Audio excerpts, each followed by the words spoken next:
Hello everyone, welcome back to my channel. मेरा नाम है सक्षम जैन और आज की इस वीडियो के अंदर हम लोग सीखेंगे कि किस तरह हम लोग पैंडास का यूज़ करके मैनिपुलेशन कर सकते हैं अपने डेटा फ्रेम के अंदर। तो हम लोग सबसे पहले देखेंगे कि किस तरह हम लोग जो भी हमारे डेटा फ्रेम के कॉलम है उनका नेम कैसे चेंज कर सकते हैं। उसके बाद हम लोग सीखेंगे कि किस तरह जो कॉलम होते हैं उनको हम लोग इंस्पेक्ट कर सकते हैं। हम लोग एक कॉलम और साथ ही साथ मल्टीपल कॉलम्स को कैसे इंस्पेक्ट कर सकते हैं ये देखेंगे। इसके बाद आपको याद होगा मैंने पहले की वीडियोज़ में बताया है कि जो डेटा फ्रेम होता है वो बेसिकली सीरीज़ का कलेक्शन होता है, तो वो भी हम लोग यहाँ पे एक बार प्रूव करके देख लेंगे। इसके बाद हम लोग सबसे इंपॉर्टेंट टॉपिक पे बढ़ेंगे जो कि है सिलेक्शन। सिलेक्शन में हम लोग दो टॉपिक्स को कवर करेंगे, सब टॉपिक्स को कवर करेंगे जो कि है लॉक और आई लॉक। लॉक की मदद से हम लोग देखेंगे किस तरह हम लोग अपने डेटा को सिलेक्ट कर सकते हैं जब हमारे पास कुछ कंडीशन हो। साथ ही साथ हम लोग लॉक में ये भी देखेंगे कि किस तरह हम लोग अपने कुछ सिलेक्टिव रोज को हम लोग सिलेक्ट कर सकते हैं अपने डेटा फ्रेम के अंदर। इसके बाद हम लोग ये भी देखेंगे किस तरह जो हमारी कॉलम्स हैं उनके अंदर किसी भी वैल्यू को अपडेट कर सकते हैं। इसके बाद हम लोग आईलॉक देखेंगे और आईलॉक का यूज़ करके हम लोग सीखेंगे कि किस तरह हम लोग अपनी रोज़ को इंटीजर इंडाइसेस का यूज़ करके सेलेक्ट कर सकते हैं और साथ ही साथ हम लोग अपने कुछ कॉलम्स और रोज़ को साइमल्टेनियसली कैसे सेलेक्ट कर सकते हैं। इसके बाद हम लोग देखेंगे अप्लाई फंक्शन का कैसे हम लोग यूज़ कर सकते हैं और फिर हम लोग बेसिकली एक थोड़ा सा टाइम हम लोग ये भी देखेंगे कि किस तरह हम लोग पैंडास का यूज़ करके प्लॉट कर सकते हैं। इस आखिरी वाले टॉपिक की वजह से हमें कभी भी ज़रूरत नहीं पड़ती है, ज़्यादातर नहीं पड़ती है, हम लोग मैटप्लॉटलिब का ही क्योंकि यूज़ करते हैं, बट फिर भी पता हो तो कोई बुराई भी नहीं है उसमें। तो चलिए स्टार्ट करते हैं। तो सबसे पहले आप पैंडास को इंपोर्ट कर लीजिए। उसके बाद हम लोग अपना डेटा सेट को लोड करते हैं। मैंने यहाँ पे एक डेटा सेट का यूज़ किया है जिसका लिंक आपको डिस्क्रिप्शन में मिल जाएगा और जो गिटहब का लिंक मैंने आपको दे रखा है वहाँ पे भी सर्च करने पे आपको मिल जाएगा। तो मैं डीएफ नाम का अपना डेटा फ्रेम बना दिया है और अगर आप उसे देखोगे हेड मेथड का यूज़ करके तो आप देख सकते हो वो इस तरह से उसकी पहली कुछ 5 वैल्यू दिखती हैं। और अगर आप चेक करना चाहते हो कि उसमें कौन कौन सी कॉलम है, सारे कॉलम का नाम आप निकालना चाहते हो तो आप देख सकते हो, आपको टाइप करना होगा डेटा फ्रेम डॉट कॉलम्स। इससे जितने भी कॉलम्स हैं उनका एक लिस्ट के फॉर्म में मेरे पास सारा आ जाएगा। अब आपको अगर कॉलम नेम चेंज करना है तो आप क्या करो, बेसिकली जितने कॉलम है आपको बस करना है D F dot columns is equal to, और जो भी आपको कॉलम नेम आपको चेंज करना है वो आपको यहाँ पे डाल देना है। मैंने क्या करा है, यहाँ पे ये जो सारा है इसको मैंने कॉपी करके यहाँ कर दिया और जो पहला कॉलम है जो यहाँ पे दे रखा अननेम्ड जीरो, ये जो पहला कॉलम है उसकी जगह मैंने यहाँ पे डाल दिया डेट। बाकी सारे कॉलम के नाम मैंने सेम रखे हैं। तो इससे क्या होगा, मेरे कॉलम के नेम जो है वो चेंज हो जाएंगे। तो अब मैं अगर इंस्पेक्ट करके देखूंगा तो आप देख सकते हो मैंने क्योंकि से पहला वाला कॉलम नेम चेंज करा है तो आप देख सकते हो यहाँ पे मेरा से पहला वाला चेंज हुआ है, बाकियों को मैंने वैसे ही रहने दिया है तो वैसे ही है। अगर मैंने ए की जगह यहाँ कर दिया सपोज बी और अब मैं इसको रन करूँगा तो आप देख सकते हो यहाँ पे सेकेंड कॉलम मेरा हो गया बी। मैं वापस इसको वैसा कर देता हूँ पहले जैसा। अब हम लोग देखते हैं कैसे हम लोग अपने कॉलम को इंस्पेक्ट कर सकते हैं। सबसे पहले अगर आपको सिर्फ एक कॉलम को देखना है तो आपको क्या करना है, बेसिकली आपको अपना डेटा फ्रेम का नाम लिखना है और उसके बाद स्क्वायर ब्रैकेट का यूज़ करना है और उसके बाद जो भी कॉलम है उसका नाम आपको यहाँ डाल देना है। इससे क्या होगा, जो हमारा वो कॉलम है उसकी सारी वैल्यू यहाँ पे आ जाएंगी। सारी नहीं आएंगी क्योंकि बेसिकली इतनी सारी वैल्यू है तो वो कैसे यहाँ पे शो कर देगा। तो हाँ, पहली की 5 और आखिरी की 5 वैल्यू यहाँ पे शो कर दी हैं। हेड का भी आप यूज़ करके देख सकते हो। तो यहाँ पे आप देख सकते हो ए में ए कॉलम के अंदर पहली मेरी कुछ 5 ये वैल्यू हैं तो वही सेम यहाँ पे हैं। अगर मुझे मल्टीपल कॉलम को देखना है तो मुझे क्या करना होगा, मुझे बेसिकली करना होगा अपना डेटा फ्रेम का नाम, उसके बाद एक अंदर स्क्वायर ब्रैकेट और फिर अपना जो कॉलम मुझे देखना है वो एक लिस्ट की फॉर्म में मुझे पास करने हैं। तो मैंने यहाँ पे सपोज ए और एक और कॉलम का नाम AAPL है, वो मुझे इंस्पेक्ट करना है तो वो मैंने यहाँ पे दोनों लिस्ट की फॉर्म में इसके आर्गुमेंट में मैंने यहाँ डाल दी। तो अब मैं इसको रन करूँगा तो मैं इन दोनों कॉलम्स को देख सकता हूँ। अब आपको अगर कंफर्म करना है कि हाँ सीरीज़ का कलेक्शन ही वो डेटा फ्रेम होता है तो बेसिकली मैं देख सकता हूँ कि अगर मैं सिर्फ एक कॉलम देखूँ, एक कॉलम का टाइप देखूँ तो आप देख सकते हो यहाँ पे सीरीज़ लिखा आ रहा है। लेकिन अगर मैंने क्या करा है, यहाँ पे मैंने बेसिकली 2 कॉलम सेलेक्ट कर लिए, डेटा फ्रेम के मैंने 2 कॉलम सेलेक्ट कर लिए। तो बेसिकली क्योंकि 2 कॉलम सेलेक्ट कर लिए तो यानी कि 2 सीरीज सेलेक्ट कर ली और एक सीरीज से ज़्यादा हमेशा मेरा डेटा फ्रेम होता है। एक सिंगल सीरीज होता है मेरा सीरीज और मोर देन 1 सीरीज होता है मेरा डेटा फ्रेम। तो यहाँ पे क्योंकि मैंने 2 कॉलम सेलेक्ट करे हैं यानी कि 2 सीरीज सेलेक्ट करे हैं यानी कि मैंने एक डेटा फ्रेम सेलेक्ट करा है। अब इसको रन करूँगा तो आप देख सकते हो यहाँ पे आ गया डेटा फ्रेम लिखा हुआ। अब हम लोग देखते हैं कि किस तरह हम लोग अपने जो भी हमें डेटा है उसको हम लोग सेलेक्ट कर सकते हैं। तो इसके 2 तरीके होते हैं, पहला होता है लॉक, दूसरा होता है आई लॉक। तो बेसिकली लॉक की मदद से हम लोग उन केसेस में हम लोग लॉक का यूज़ करते हैं जब हमें डेटा एक्सट्रैक्ट करना है किसी कंडीशन के तौर पे। जब भी कोई कंडीशन दे रखे उनके हिसाब से हमें डेटा एक्सट्रैक्ट करना है, और या फिर हमें कुछ मतलब रेंज दी हुई कि हाँ यहाँ से यहाँ तक की रोज निकालनी है, तो हम लोग लॉक का यूज़ कर सकते हैं। और उसके अलावा जब भी हमें अपने कॉलम के अंदर किसी वैल्यू को अपडेट करना था तब भी हम लोग लॉक का यूज़ कर सकते हैं। लेकिन हम लोग आई लॉक का तब यूज़ करते हैं जब भी हमें इंटीजर वो इंडेक्सेस पता होती हैं। हमें इंटीजर पता होता है कि मतलब हमें कौन सी पोजीशन की रोज वगैरह सेलेक्ट करनी है, तब हम लोग आई लॉक का यूज़ करते हैं। और साथ ही साथ जब हमें कुछ स्पेसिफिक रोज और उन्हीं कुछ स्पेसिफिक रोज के कुछ स्पेसिफिक कॉलम हमें सेलेक्ट करने हैं साइमल्टेनियसली, तब भी हम लोग आई लॉक का यूज़ करते हैं। अब एक एक करके इनके एग्जाम्पल देख लेते हैं। तो सबसे पहले लॉक को देखते हैं। तो लॉक के अंदर हम लोग सबसे पहले देखते हैं कि किस तरह हम लोग डेटा सेलेक्ट कर सकते हैं जब हमारे पास कुछ कंडीशन गिवन हो। तो सपोज मुझे क्या करना है, मुझे वो रोज सेलेक्ट करनी है जहाँ पे जो मेरा ए कॉलम है उसकी वैल्यू 4.98 से ज़्यादा है, और साथ ही साथ जो मेरा MSFT कॉलम है उसकी वैल्यू 0.51 है। बेसिकली मेरा जो डेटा सेट इस तरह से दिखता है, इसके अंदर ए की वैल्यू 4.98 से ज़्यादा होनी चाहिए और MSFT की वैल्यू मेरी 0.51 होनी चाहिए, और जो भी रोज़ मेरे इन दोनों कॉलम्स की वैल्यूज़ को सेटिस्फाई करते हैं वो मुझे रोज़ सेलेक्ट करनी है। तो मैंने क्या कर दिया, मैंने कर दिया प्रिंट इसलिए ताकि मैं अपनी जो फाइनल आंसर उसको देख सकूं। मैंने कर दिया यहाँ पे df.log यानी कि डेटा फ्रेम, और उसके बाद मैंने लगा दिया इसमें .log, और फिर आर्ग्यूमेंट में मैंने पास कर दिया अपनी दोनों कंडीशन। तो पहली कंडीशन है जहाँ पे मेरा डेटा फ्रेम है उसकी वैल्यू 4.98 से ज़्यादा है, और दूसरा मेरा है एंड लगा दिया मैंने कंडीशन के लिए, और जहाँ पे मेरा जो वैल्यू है MSFT की वो है 0.51। अब आपको एक बात का यहाँ रखना है, क्योंकि मैं चाहता हूँ यहाँ पे मेरी बेसिकली जो दोनों वैल्यूज़ हैं, ये दोनों कंडीशन है वो साइमल्टेनियसली सेटिस्फाई होनी चाहिए। मैं ये नहीं चाहता कि सिर्फ जिस भी रो की एक भी कंडीशन सेटिस्फाई हो वो सिलेक्ट हो, मैं ये नहीं चाहता। मैं चाहता हूँ दोनों कंडीशन अगर सेटिस्फाई हो तो ही रो सिलेक्ट हो, तो इसलिए मैंने यहाँ पे डाल दिया एंड। और एक बात का ध्यान रखना, आपको 2 इक्वल टू डालने हैं क्योंकि हम लोग चाहते हैं कि MSFT की वैल्यू 0.51 हो। अब आप इसे रन करोगे तो आप देख सकते हो मेरी वही रो सेलेक्ट हुई जिनके अंदर मेरी ये कंडीशन सेटिस्फाई हो रही है। अब मैं देखता हूँ कि मुझे अगर सपोज अपने डेटा फ्रेम की कुछ रेंज ऑफ रोज सेलेक्ट करनी है तो मुझे क्या करना होगा, मुझे डालना होगा अपना डेटा फ्रेम .log, और जो भी मुझे रोज निकालनी है, जैसे हम लोग लिस्ट में यूज़ करते हैं, एरेज में यूज़ करते हैं, हम लोग बेसिकली स्लाइसिंग करते हैं ना, कि हम लोग इनिशियल वाला इंडेक्स डाल देते हैं, फाइनल इंडेक्स डाल देते हैं, वहाँ से वहाँ तक कि हमारे पास एरे का यूज़ करें तो एरे की वैल्यू आ जाती है, लिस्ट यूज़ करें तो लिस्ट की वैल्यू आ जाती है। सेम हम लोग यहाँ पे करते हैं।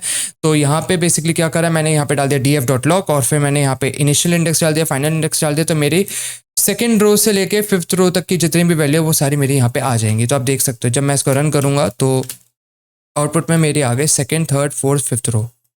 अब मैं अगर एक चीज़ आपको और पता होनी चाहिए, यहाँ पे मैंने प्रिंट का यूज़ करा है, प्रिंट की जगह मैं डिस्प्ले का भी यूज़ कर सकता हूँ डेटा फ्रेम के केस के अंदर। तो मैंने यही चीज़ जो ये यहाँ पे है df.log 2:5 वही चीज़ मैंने यहाँ डाल दिया, बस प्रिंट की जगह मैंने यहाँ पे डिस्प्ले का यूज़ करा है। तो अब मैं इसको रन करूँगा तो आप देख सकते हो प्रिंट की तरह ही एग्जैक्टली सेम आउटपुट है, बस यहाँ पे थोड़ा और अच्छे फॉर्मेट में हमारे पास आया है, इसलिए क्योंकि हमने डिस्प्ले मेथड का यूज़ करा है, डिस्प्ले फंक्शन का यूज़ किया है। तो आप प्रिंट का भी यूज़ कर सकते हो, डिस्प्ले का भी यूज़ कर सकते हो डेटा फ्रेम के केस के अंदर। अब अगर हमें किसी भी कॉलम की वैल्यू अपडेट करनी है तो हमें क्या करना होगा, बेसिकली मुझे अपना डालना होगा df.log, उसके बाद जो भी कॉलम है मतलब जिस भी कॉलम के अंदर मैं चेंजेस करना चाहता हूँ तो वो मुझे करना होगा। फॉर एग्जांपल मैंने क्या करा है, df.aa यानी कि AA कॉलम मेरा सेलेक्ट हुआ है, और जिस भी AA की कॉलम की वैल्यू मेरी 5 से कम है वहाँ पे मैं चाहता हूँ मेरी वैल्यू 13 हो जाए। तो मैं इसको रन करूँगा तो आप देख सकते हो यहाँ पे क्या हुआ है, जहाँ जहाँ मेरे AA की वैल्यू 5 से कम है वहाँ वहाँ 13 आ गया। फॉर एग्जांपल 0 रो यहाँ पे 13 है, और अगर मैं यहाँ देखूँ तो आप देख सकते हो 0 रो जो है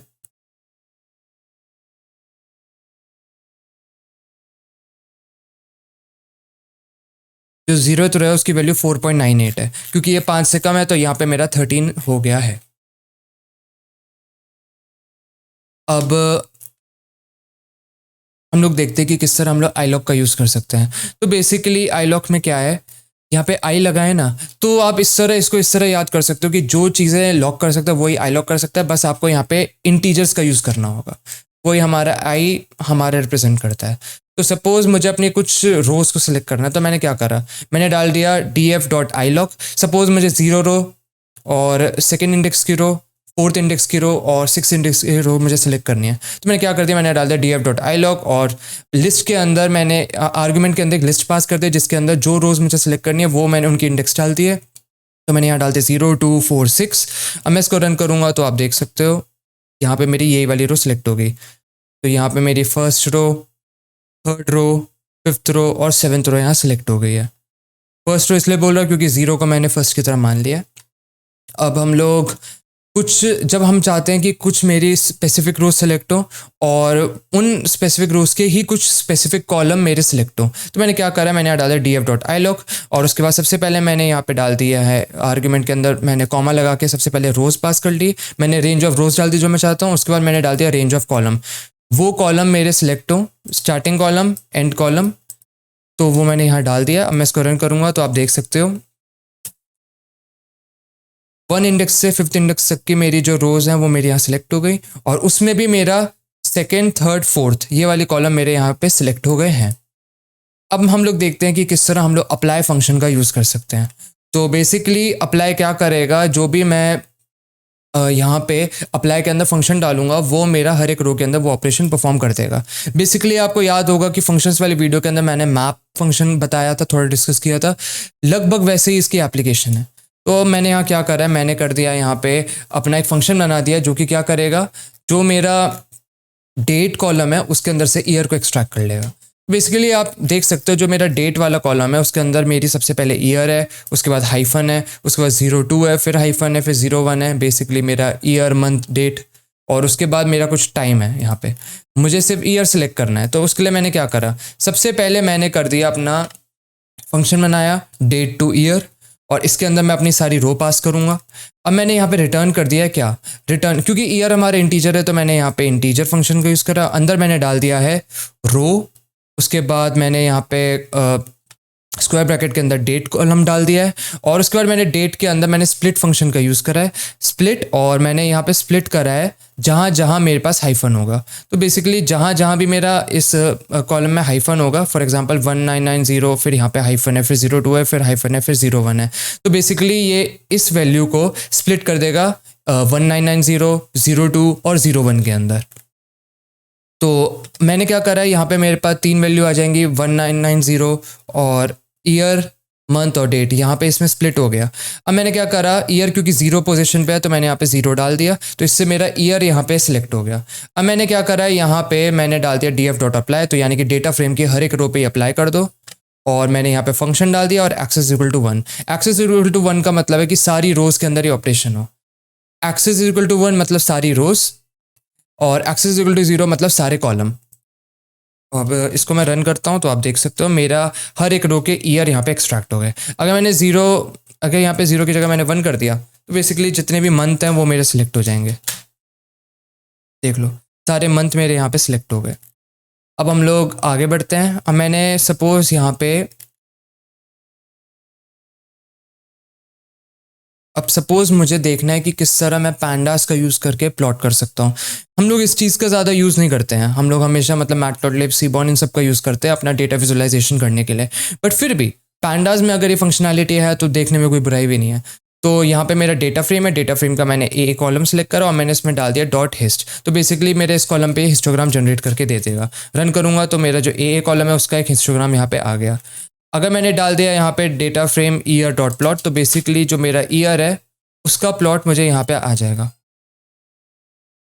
मैंने बेसिकली एक सपोज करते हैं कि मुझे एक नया कॉलम और बनाना है अपने डेटा फ्रेम के अंदर, तो उसके लिए मैंने क्या करा, मैंने सपोज यहाँ पे मैंने ईयर निकाला ना, तो मैं करता हूँ कि डेटा फ्रेम के अंदर एक और कॉलम डाल देता हूँ ईयर नाम का। तो मैंने करा उसके लिए मुझे लिखना होगा अपना डेटा फ्रेम का नाम, उसके बाद अपना नए कॉलम का नाम, मैंने यहाँ डाल दिया ईयर, और फिर मैंने इसके अंदर जो ये ऊपर वाला फंक्शन है वो मैंने यहाँ अप्लाई कर दिया।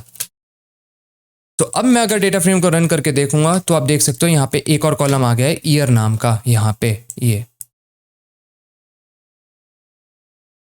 तो अब मैं क्या करता हूँ, अपना जो ईयर वाला कॉलम है उसको प्लॉट करके देखता हूँ अपना। तो आप देख सकते हो यहाँ पे मेरा कुछ इस तरह का प्लॉट बन गया है। ईयर की जगह मैं आप कुछ और डाल देता हूँ, ए कॉलम का प्लॉट देख लेता हूँ। तो अब मैं इसको रन करूँगा तो मेरा कुछ प्लॉट इस तरह का आ गया अजीब सा। तो ये है। अगर आपको बॉक्स प्लॉट का यूज़ करना है, बॉक्स प्लॉट मैं अभी नहीं बताऊँगा क्या होता है, आप गूगल कर सकते हो। और बेसिकली जब एक्सप्लोरेटरी डेटा एनालिसिस की वीडियो पड़ेगी तब आपको ढंग से समझ में आएगा बॉक्स प्लॉट क्या होता है। अभी के लिए आप समझ लो कि बेसिकली जो प्लॉट होता है वो हमारे बॉक्स जैसे दिखते हैं। तो यहाँ पे मैंने कुछ कॉलम डाल दिया अपना डेट, ए एक्स ओ एम और जी ई, और इन बॉक्स प्लॉट भी मैं देख सकता हूँ। तो आज की वीडियो में इतना ही। हमारा आज का वीडियो बहुत ही हमारा बेसिक रहा है, क्योंकि हमारा मेन एम ये नहीं है कि हम लोग कैसे पैंडास को ढंग से सीख सकें। हमारा पैंडास उतना ही सीखे जितना हमें आगे हमारा डीप लर्निंग मशीन लर्निंग में हमारा यूज़ हो। तो आज की वीडियो में इतना ही। अगली वीडियो से हम लोग स्टार्ट करने जा रहे हैं अपना मशीन लर्निंग। मशीन लर्निंग में सबसे पहले हम लोग स्टार्ट करेंगे लीनियर रिग्रेशन। तो लीनियर रिग्रेशन वाली वीडियो में मिलते हैं। आज के लिए इतना ही। Bye bye.